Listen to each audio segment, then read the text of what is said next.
আজকে আমরা পড়বো ধারা 40 থেকে 44 এর ধারাবাহিকভাবে তারপর থেকে পড়ে যাব। আর যেগুলো পরীক্ষায় খুবই গুরুত্বপূর্ণ আসার মতো বারংবার আসে ওইগুলো আমরা একটু বেশি পড়বো। আর যেগুলো পরীক্ষা এমসিকিউ পরীক্ষা তেমন আসে না ওইগুলো আমরা স্কিপ করে যাব, বাদ দিয়ে দেবো। হ্যাঁ, আচ্ছা, ধারা 40 থেকে 44 আছে আদালতের রায়ের প্রাসঙ্গিকতা, অর্থাৎ আদালতে কোন কোন রায় প্রাসঙ্গিক হবে। এইটা বলা আছে সাক্ষ্য আইনের 40 থেকে 44 ধারায় আদালতের রায়ের প্রাসঙ্গিকতা। আচ্ছা, আমরা জানি আদালত যে রায়গুলো দেয় এই রায়গুলো হয় দুই ধরনের হতে পারে। একটা রায় হচ্ছে জাজমেন্ট ইন পার্সোনেম, আর একটা রায় হচ্ছে জাজমেন্ট ইন রেম। এই দুইটা, এই যে দুইটা যে ধরনের রায়, এই দুইটা রায় ধারা 40 থেকে 44 ধারাতে বর্ণনা করা আছে। এখন জাজমেন্ট ইন পার্সোনেম আর জাজমেন্ট ইন রেম এই জিনিসগুলোকে আমি একটু বিস্তারিত উদাহরণের সাহায্য আপনাদেরকে বোঝাবো। প্রথমত জাজমেন্ট ইন রেম, পার্সোনেম। হ্যাঁ, এইটা হচ্ছে আদালতের যে রায় শুধুমাত্র পক্ষদ্বয়ের, অর্থাৎ মকদ্দমার পক্ষদ্বয়ের এবং পক্ষদ্বয়ের প্রতিনিধির উপর প্রযোজ্য। হ্যাঁ, কিন্তু তৃতীয় কোনো ব্যক্তির উপর যে রায় প্রযোজ্য না, তাকে ওই রায়কে বলে জাজমেন্ট ইন পার্সোনাম। মানে সহজ বাংলায় বলা যায় যে আদালতের যে রায় শুধুমাত্র মামলার পক্ষদ্বয় এবং তার প্রতিনিধির উপর প্রযোজ্য, ওই রায়কে জাজমেন্ট ইন পার্সোনেম বলে। আর জাজমেন্ট ইন রেম, অর্থাৎ এইটা জাজমেন্ট ইন রেম, এটার বাংলা বলে সকলের জন্য প্রযোজ্য। অর্থাৎ সাধারণ আদালতের যে রায়, হ্যাঁ, যে শুধুমাত্র মামলার পক্ষদ্বয়ের উপর প্রযোজ্য না, বরং সমগ্র মানব জাতির জন্য প্রযোজ্য যে রায়, সেই রায়কে জাজমেন্ট ইন রেম বলে।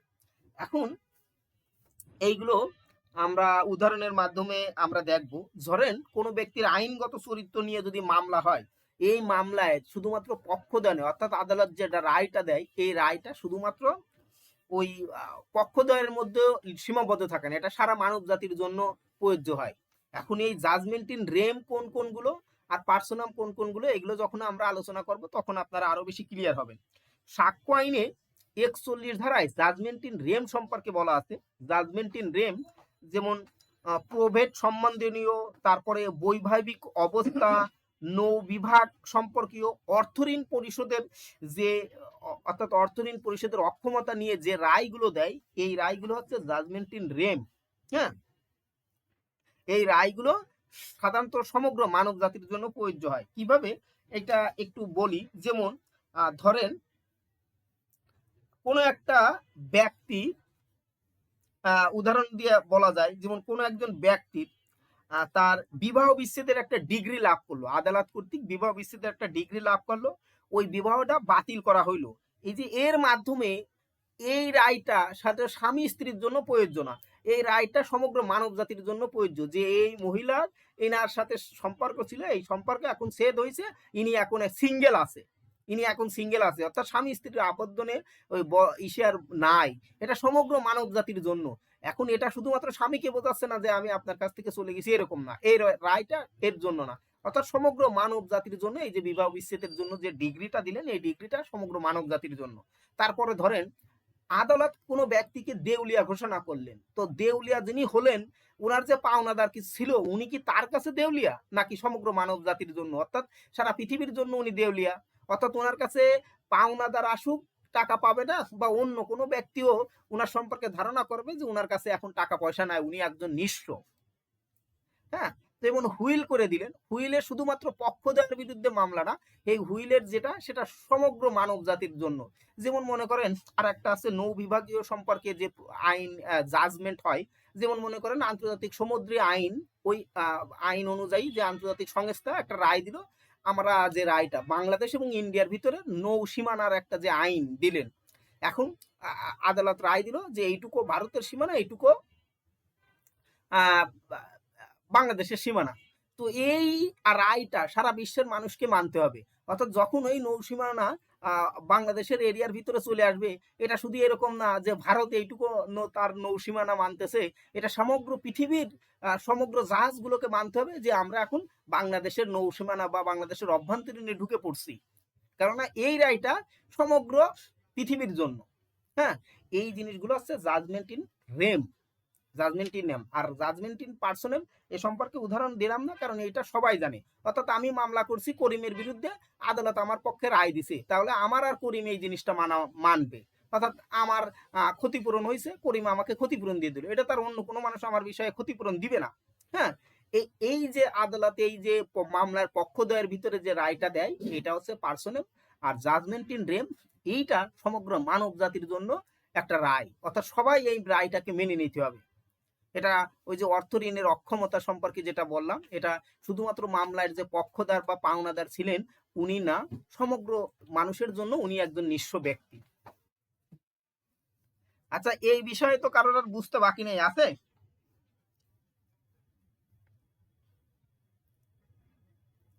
আচ্ছা আচ্ছা আচ্ছা, প্রবেটটা হচ্ছে উইল সংক্রান্ত যে আর কি, হুইল হুইল হুইল তো বোঝেন নাকি? হুইল তো বোঝেন, আমরা টিভি সিনেমাতে দেখছি না যে দাদা তার নাতি ছেলেকে হুইল করে দিয়ে গেছে। হ্যাঁ, তো হুইলেরও একটা নিয়ম আছে। আমরা টিভিতে যেটা দেখি সেটা সাধারণত ভুল দেখি। হুইলটা আমরা টিভিতে দেখছি যে দাদা তার নাতি ছেলের যুগে হুইল করে দিয়ে গেছি, এই সম্পত্তি আমার মৃত্যুর পরে আমার এই নাতি বা পুতিয়ে পাবে, এরকম। হ্যাঁ, যদিও হুইলটা এরকম হয় না, হুইলের অন্য কিছু আছে। কিন্তু প্রবেট মানে হচ্ছে হুইল, হুইল সংক্রান্ত যে আইনগুলো ওইটাই। আচ্ছা, তাহলে এ বিষয় নিয়ে তো আর কারোর প্রশ্ন নেই, আছে? মোফাজ্জল ভাই, পপি আপু। আচ্ছা, এরপরে আমরা 41 ধারা এটা পড়ে ফেলছি, যেটা হচ্ছে প্রবেট অ্যাডমিরিয়ালিটি বিবাহ সংক্রান্ত কোন রায়ের প্রাসঙ্গিকতা। এটা 41 ধারাতে বলা আছে, সাক্ষ্য আইনি। এটা আমরা অলরেডি পড়ে ফেলছি। যেমন সাধারণত ওই যে বিবাহ সংক্রান্ত, তারপরে অ্যাডমিরিয়ালিটি মানে নৌ সংক্রান্ত, ব্যাংকারুপ্টেসি, হ্যাঁ, এইগুলো হচ্ছে দেউলিয়া সংক্রান্ত, এই যে এই রায়গুলো, এই রায়গুলো জাজমেন্ট ইন রেম, এগুলো সকলের জন্য প্রযোজ্য। এরপর হচ্ছে ধারা 42-এ বলা আছে পাবলিক নেচার রায়ের প্রাসঙ্গিকতা, অর্থাৎ জনসংশ্লিষ্ট যে রায়, এই রায়ের বিরুদ্ধে কথা বলা আছে। যেমন মনে করেন কোনো প্রথা বা প্রেসক্রিপশন, অর্থাৎ অনুমতি সাপেক্ষে ব্যবহারের অধিকার ইত্যাদি কোনো আদালতে যখন রায় প্রদান করবে, ওই রায় কোনো মকদ্দমার পক্ষ হোক অথবা ওই সকল ব্যক্তির উপর প্রাসঙ্গিক হবে। হ্যাঁ, মানে প্রথা বা অধিকার নিয়ে যদি কোনো রায় হয়। হ্যাঁ, যেমন মনে করেন আজকে একটা রায় দিল ওই আগামী 25শে ফেব্রুয়ারি একটা সেনা দিবস, তাহলে বাংলাদেশের যত সশস্ত্র বাহিনী আছে তাদের জন্য একটা দিবস ঘোষণা করা হইল। হ্যাঁ, এটা একটা প্রথার ভিতর জনসংশ্লিষ্ট যে আইন, এই যে একটা রায় দিল, এটা ওই জনসংশ্লিষ্ট, যেমন সেনা দিবস ঘোষণা করছে, তো তার মানেই হচ্ছে যে বাংলাদেশে যত সেনাবাহিনী আছে তাদের জন্য একটা দিবস। হ্যাঁ, এটা এই ধরনের আইন। এটা 42 নম্বর ধারাতে বলা আছে, রায়ের প্রাসঙ্গিকতা সম্পর্কে বলা আছে। আচ্ছা, এরপরে আমরা যাব ধারা 45-এ। ধারা 45-এ বলা আছে বিশেষজ্ঞদের মতামতের প্রাসঙ্গিকতা। হ্যাঁ, অর্থাৎ এটা এই এই যদিও এই আইনটা সংশোধিত হয়েছে, এই ধারাটা 2022 সালে। আগে একটু আইনটা সম্পর্কে বলি। যে সংশোধিত 45 ধারাতে প্রথমত 13টি ক্ষেত্রে বিশেষজ্ঞের মতামত নেওয়া যায়, অর্থাৎ বিশেষজ্ঞের মতামত প্রাসঙ্গিক। এই আইনটা আগে, অর্থাৎ এই 45 ধারা আগে ছিল 5টি ক্ষেত্রে বিশেষজ্ঞদের মতামত নেওয়া যেত। এই 2022 সালে সংশোধনের পরে বর্তমানে 13টি ক্ষেত্রে বিশেষজ্ঞদের মতামত নেওয়া যায়। হ্যাঁ, এই 13টি ক্ষেত্র কি? 13টি ক্ষেত্র হচ্ছে বিদেশি আইন, বিজ্ঞান, শারীরিক বা ফরেন্সিক সাক্ষ্য, চারুকলা, ডিজিটাল রেকর্ড, হস্তলেখা মানে হাতের লেখা, আঙ্গুলের ছাপ, টিপসই, পায়ের ছাপ, তালুর ছাপ, চোখের আহ, মানে কি বলে কিনিকার, হ্যাঁ, মানে আইরিশ ইমপ্রেশন, টাইপ রাইটিং, তারপরে টেকনিক্যাল, হ্যাঁ, অর্থাৎ identity of personal or animal. এই যে এই সমস্ত বিষয়, এই 13টা বিষয়ে আদালতের রায়ের প্রাসঙ্গিকতা সম্পর্কে বলছে 45 ধারাতে। এখানে বিশেষজ্ঞের অভিমত নিয়ে নেওয়া যাবে। কোন কোন ক্ষেত্রে নিতে হবে, যেমন আমি একটা উদাহরণ দিই, উদাহরণ দিলে আপনাদের কাছে ক্লিয়ার হবে। যেমন বলা হলো রহিমকে করিম বিষ প্রয়োগের দ্বারা মৃত্যুবরণ করিয়েছে, মানে রহিমকে করিম বিষ খাওয়ায় মেরে ফেলছে। হ্যাঁ, এক্ষেত্রে রহিমের যে বিষ প্রয়োগের মাধ্যমে মৃত্যু ঘটেছে, এটা বিশেষজ্ঞের মতামত নিতে হবে। কেননা রহিম যেহেতু মারা গেছে, এখন ওর যে বিষ খাওয়াইছে এই বিষটা যে বিষের মাধ্যমে মারা গেল, এটা আমরা বুঝবো কিভাবে?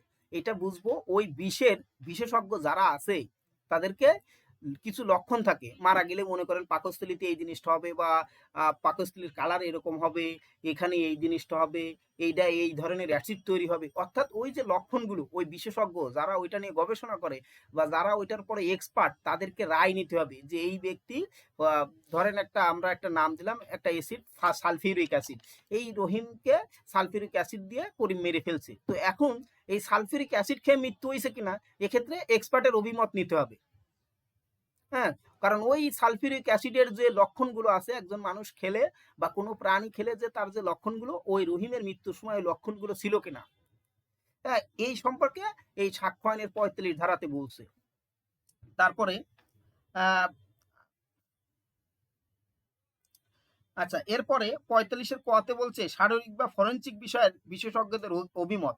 এটা 45-এর ক, এটা পরবর্তীতে ওই যে সংযোজন করেছে আর কি। হ্যাঁ, opinion of expert on physical or forensic evidence, এটা আমরা সবাই জানি এবং আমরা ওই টিভিতে অনেকবারই দেখছি যে পোস্টমর্টেম বা ইসের সময় এই ধরনের এক্সপার্টদের অভিমত বা ইটি নেওয়া হয়।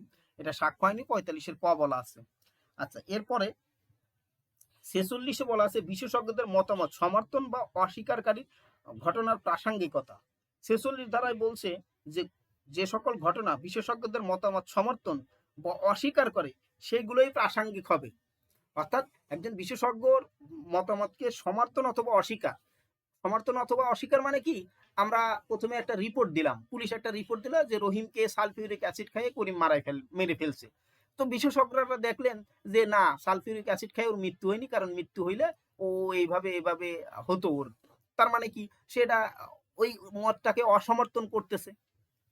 আর ওই সালফিউরিক অ্যাসিড খেয়ে মারা গেছে, তার মানে ও মতটাকে সমর্থন করলো।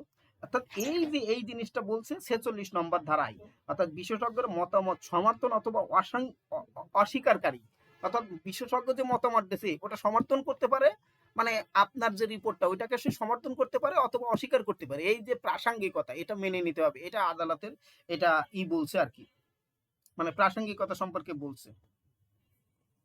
অর্থাৎ বিশেষজ্ঞদের মতামত আদালত মানতে বাধ্য কিনা, অর্থাৎ মামলার যথাযথ নিষ্পত্তি ও সত্য উদ্ঘাটনের সময় অনেক সময় আদালত বিশেষজ্ঞদের অভিমত গ্রহণ করে থাকেন। অর্থাৎ যে সকল ক্ষেত্রে আদালত বিশেষজ্ঞদের মতামত গ্রহণ করে থাকেন তাকে, হ্যাঁ, তখন আদালতটা মানতে বাধ্য নয়, এটি আদালতের একটা বিবেচনামূলক ক্ষমতা। বুঝছেন? অর্থাৎ এই যে বিশেষজ্ঞদের যে মতামত গুলো দেন, এটা কিন্তু আদালত মানতে বাধ্য না, আদালতের একটা বিবেচনামূলক ক্ষমতা। আদালত তার বিচার্য বিষয় এবং প্রাসঙ্গিক বিষয় মীমাংসা করার জন্য আদালত বিশেষজ্ঞদের একটা অভিমত দেবেন। এই বিশেষজ্ঞদের মতামতের সাথে আদালত যদি মনে করে যে না এটা ঠিক আছে, আমি এটা মেনে নেব, তাহলে নিতে পারে। আর যদি মনে করে যে না আমি এটা মেনে নেব না, তাহলে সে এটা অস্বীকার করতে পারে বা অসমর্থন জানাইতে পারে।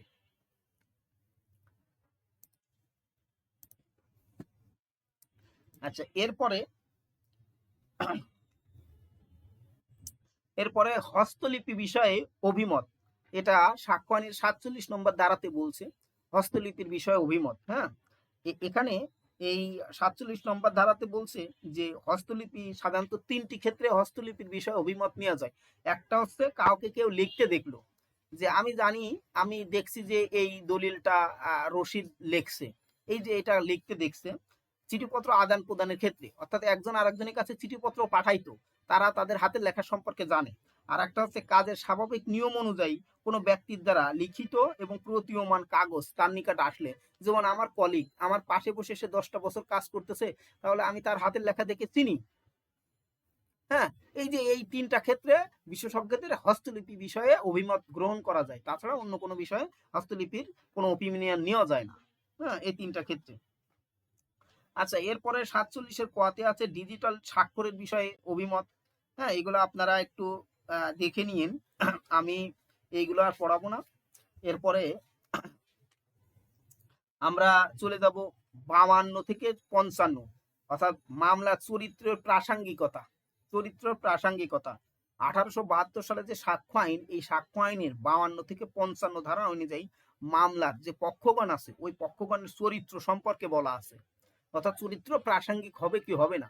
হ্যাঁ, অর্থাৎ এছাড়াও 132, 146 এবং 155 ধারা অনুযায়ী সাক্ষীগণের চরিত্র প্রাসঙ্গিকের কথা বলা আছে। এখানে 52 থেকে 55 মামলার পক্ষগণের চরিত্র অর্থাৎ বাদী বিবাদীর চরিত্রের কথা বলা আছে। তাছাড়া 132, 146 এবং 155-তে সাক্ষ্য আইনের এখানে সাক্ষী যে দিতে আসবে তার চরিত্র সম্পর্কে বলা আছে, প্রাসঙ্গিকতা সম্পর্কে বলা আছে। হ্যাঁ, আচ্ছা, তার আগে আমরা একটা জিনিস জানি যে চরিত্র বলতে সাক্ষ্য আইন অনুযায়ী স্বভাব আর সুনামকে বোঝাবে, কোনো ব্যক্তির স্বভাব এবং সুনামকে বোঝাবে। হ্যাঁ, এখন আমরা ধারা যাওয়ার আগে আমরা বেশ কিছু বিষয়গুলো জানি। চরিত্র বিচার্য বিষয় হলে, অর্থাৎ যদি কোনো মামলার চরিত্র বিচার্য বিষয় হয় তাহলে ফৌজদারি মামলায় এবং দেওয়ানি মামলায় প্রাসঙ্গিক হবে। আর যদি চরিত্র বিচার্য বিষয় না হয় এবং ক্ষতিপূরণের নির্ধারণের ক্ষেত্রে দেওয়ানি মোকদ্দমায়, অর্থাৎ চরিত্র বিচার্য বিষয় না হলে ক্ষতিপূরণ নির্ধারণের ক্ষেত্রে ব্যতীত, ক্ষতিপূরণ নির্ধারণের ক্ষেত্রে ব্যতীত দেওয়ানি মোকদ্দমায় চরিত্র প্রাসঙ্গিক হবে না। হ্যাঁ, ক্ষতিপূরণ নির্ধারণের ক্ষেত্রে ব্যতীত চরিত্র প্রাসঙ্গিক হবে না। আচ্ছা, এইখানে একটা উদাহরণ দিই। যেমন মনে করেন ওই যে এই চরিত্রের কথাটা আসে, ওই যে আমরা মানহানির যে মামলাটা করি, মানহানি কিন্তু এই যে সুনাম একটা চরিত্র, অর্থাৎ ক্ষতিপূরণের চরিত্র। এখন আমাকে কেউ অপমান করলো, ধরেন আমাকে কোনো ব্যক্তি অপমান করলো, অপমান করার ক্ষেত্রে আমি সেই ব্যক্তির বিরুদ্ধে 500 কোটি টাকার একটা মানহানির মামলা দিলাম, 500 কোটি টাকার মানহানি মামলা দিলাম। এখন আদালতের কাছে এই যে ক্ষতিপূরণ নির্ধারণের ক্ষেত্রে চরিত্র বিচার্য বিষয়, এখন মানুষের কি, আপনাদের কি মনে হয় যে এই ফরিদ ভাইয়ের চরিত্র 500 কোটি টাকার দাম, এর সুনামের দাম 500 কোটি টাকা? হবে না। হ্যাঁ, এই জন্য বলছে যে ক্ষতিপূরণের ক্ষেত্রে চরিত্র হচ্ছে প্রাসঙ্গিক হবে, ক্ষতিপূরণের ক্ষেত্রে চরিত্র প্রাসঙ্গিক হবে। হ্যাঁ,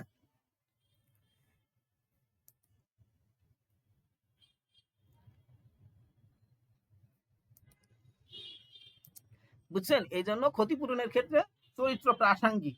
আবার চরিত্র বিচার্য বিষয় না হলে ফৌজদারি মামলায় অভিযুক্ত ব্যক্তির ভালো চরিত্র 53 ধারা অনুযায়ী প্রাসঙ্গিক হবে। যেমন মনে করেন ফৌজদারি মামলায় কোনো ব্যক্তি হচ্ছে ভালো চরিত্রের অধিকারী, তারে আমি একটা চোরের অপবাদ দিয়ে মামলা দিলাম, তাহলে দেখা গেল কি যে ব্যক্তি ভালো চরিত্রের অধিকারী সে তো চোর না, তাহলে ওই মামলা থেকে আসামির জামিন নেওয়া যায় যে মহামান্য আদালত আমার আসামি চরিত্র ভালো, সে একজন সুনাম এই ব্যক্তি, সে একজন ব্যবসায়ী এবং তাকে জামিন দিয়ে দেন, সে এই ধরনের এই অপরাধ সে করিনি, আদালত তারে মানে আমার বিপক্ষ তাকে ফাঁসাই দিছে। এই যে আমি একটা গ্রাউন্ড উপস্থাপনা করলাম। হ্যাঁ, তাহলে এক্ষেত্রে চরিত্র প্রাসঙ্গিক হবে। আবার সাক্ষ্যায়নী চরিত্র বলতে ওই যে বলছি যে দুটো জিনিসকে বোঝাবে, সুনাম আর খ্যাতি। এখন আমরা ধারাভিত্তিক এই যে চরিত্রের কথাটা ধারাভিত্তিক অনুযায়ী পড়ি। প্রথমত হচ্ছে 52 এবং 55 দেওয়ানি মামলায় চরিত্র প্রাসঙ্গিকতা সম্পর্কে বলছেন, 52 এবং 55। আর 53 আর 54 বলছে ফৌজদারি মামলায়। তাহলে 52 ধারায় বলছে চরিত্র প্রাসঙ্গিক হবে কিনা, তা সাক্ষ্য আইনের 52 এবং 55 ধারায়। 52 ধারায় বলছে দেওয়ানি মামলায় কখনো কোনো আচরণ প্রমাণ করার জন্য চরিত্র অপ্রাসঙ্গিক, অর্থাৎ সাক্ষ্য আইনের 52 ধারা মতে সাধারণত চরিত্র বিচার্য বিষয় না হলে অন্য ঘটনার প্রেক্ষিতে প্রাসঙ্গিক না হলে দেওয়ানি মোকদ্দমায় পক্ষগণের চরিত্র কোনোভাবে প্রাসঙ্গিক না।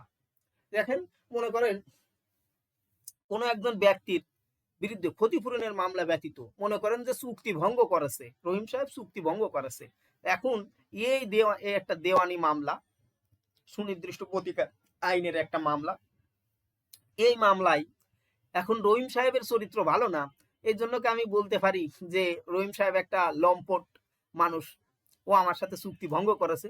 অর্থাৎ এক্ষেত্রে এই যে দেওয়ানি মামলার ক্ষেত্রে এখানে রহিম সাহেবের চরিত্র বা সুনাম কোনো প্রাসঙ্গিকতা নেই, অর্থাৎ কোনো মূল্য নাই, প্রাসঙ্গিক নয়। হ্যাঁ, এরপরে বলছে ক্ষতিপূরণ নির্ধারণের ক্ষেত্রে, হ্যাঁ সাক্ষ্য আইনের ক্ষতিপূরণ নির্ধারণের ক্ষেত্রে যে ওই 55 ধারাতে দেওয়ানি মোকদ্দমার ক্ষেত্রে ক্ষতিপূরণ নির্ধারণের ক্ষেত্রে চরিত্র প্রাসঙ্গিক। এখন যার স্বভাব চরিত্র ভালো অধিকারী, যেমন মনে করেন হাইকোর্টের মানে আমাদের প্রধান বিচারপতি, ওনার স্বভাব চরিত্র মানে স্বভাব আর সুনাম, ওনার সুনাম অনেক বেশি। তো ওনার ক্ষতিপূরণ নির্ধারণের ক্ষেত্রে ওনার চরিত্র সে সময় প্রাসঙ্গিক হবে। এখন কেউ মনে করেন যে কোনো একজন লম্পট ব্যক্তি, সে যদি তার চরিত্র বিচার্য বিষয় হয় এবং ক্ষতিপূরণ নির্ধারণের ক্ষেত্রে হয়, তাহলে আদালত দেখা গেলো ক্ষতিপূরণের ক্ষেত্রে তারা হয়তো 100 টাকা দিতে পারে, আর আমার মতো ব্যক্তির ওই ওই ক্ষতিপূরণের ক্ষেত্রে দেখা গেলো আদালত বললো যে না, এনার 5,000 টাকা হবে। কেননা ওই যে স্বভাব আর সুনাম, কার সুনাম কতটা বেশি, কতটা প্রভাব, এই ক্ষেত্রে ওই চরিত্রটা মুখ্য বিষয় হয়ে দাঁড়ায়। হ্যাঁ, আচ্ছা, ফৌজদারি মামলায় 53 এবং 54 ধারাতে বলা হচ্ছে, অর্থাৎ ফৌজদারি মামলায় 53 ধারায় অভিযুক্ত ভালো চরিত্র প্রাসঙ্গিকতা, অর্থাৎ সাক্ষ্য আইনের 53 ধারা মতে ফৌজদারি মামলায় অভিযুক্ত ব্যক্তির ভালো চরিত্র বা সৎ চরিত্র প্রাসঙ্গিক। হ্যাঁ, সৎ চরিত্র প্রাসঙ্গিক, এটার উদাহরণ একটু আগেই দিছি যে ও যদি মামলায় অভিযুক্ত ব্যক্তি যদি ভালো চরিত্রের অধিকারী হয়ে থাকে, তাহলে আমরা আদালতে ওই গ্রাউন্ডগুলো উপস্থাপন করলাম, জামিন নিতে পারবো, বা ওই গ্রাউন্ডের উপর ভিত্তি করে আমরা আদালতকে বুঝাইতে পারবো যে আমার মক্কেলের বিরুদ্ধে যে মামলাটা দিছে, এই মামলাটা একটা বানোয়াট মামলা এবং তাকে হ্যারাসমেন্ট করার জন্য দিছি, কেননা তার স্বভাব চরিত্র ভালো। হ্যাঁ, এক্ষেত্রে মামলায় এই স্বভাব বা চরিত্র প্রাসঙ্গিক হয়ে দাঁড়ায়। হ্যাঁ, আর 54 ধারায় বলা আছে ফৌজদারি মামলায় খারাপ বা অস্বচ্ছ চরিত্রের প্রাসঙ্গিকতা।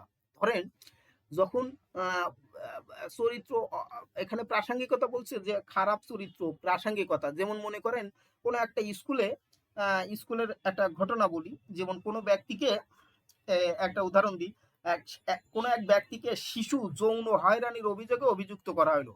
রাষ্ট্রপক্ষের উকিল মানে পাবলিক প্রসিকিউটর বললেন যে ঘটনাটি যখন ঘটে স্কুল বাসে সংঘটিত, ওই শিশুটিকে ওই খেলনা কিনার দেওয়ার প্রতিশ্রুতি দিয়ে ওই স্কুল বাসে উঠাই, এবং যিনি উঠাইছেন উনি পূর্বে সাজা প্রাপ্ত হয়েছিলেন, মানে পূর্বে ওনাকে এই যৌন হয়রানির জন্য একটা সাজা দিছিলেন। তাহলে এই যে এই ক্ষেত্রে আদালত কিন্তু ওই চরিত্রের বিষয়টা এখানে প্রাসঙ্গিক হয়ে যাবে। কেন প্রাসঙ্গিক হবে? কারণ ওই ব্যক্তি এই ধরনের কাজ এর আগেও করছে, আদালতকে যে রায় দিছে, তখন আদালত এটা বুঝে যাবে যে ইনার বিরুদ্ধে যে আনিত অভিযোগ এটা সত্য এবং এটা এর আগেও হয়েছে, তখন এর কঠোর একটা সাজা দিতে হবে, যেহেতু আগে একবার এই ধরনের অপরাধের জন্য শাস্তি হয়েছিল। এই কারণেই খারাপ চরিত্র এখানে প্রাসঙ্গিক। আচ্ছা, এখানে তাহলে দিওয়ানি মামলায় চরিত্র অপ্রাসঙ্গিক, কিন্তু দিওয়ানি মামলায় ক্ষতিপূরণের ক্ষেত্রে চরিত্র প্রাসঙ্গিক। ফৌজদারি মামলায় ভালো চরিত্র প্রাসঙ্গিক, ফৌজদারি মামলায় খারাপ চরিত্র অপ্রাসঙ্গিক।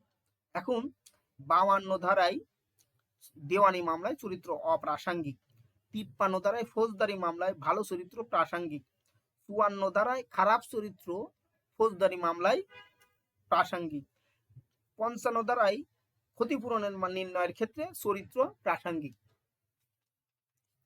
হ্যাঁ, পপি আপু বলেন কি বলতে চাচ্ছেন?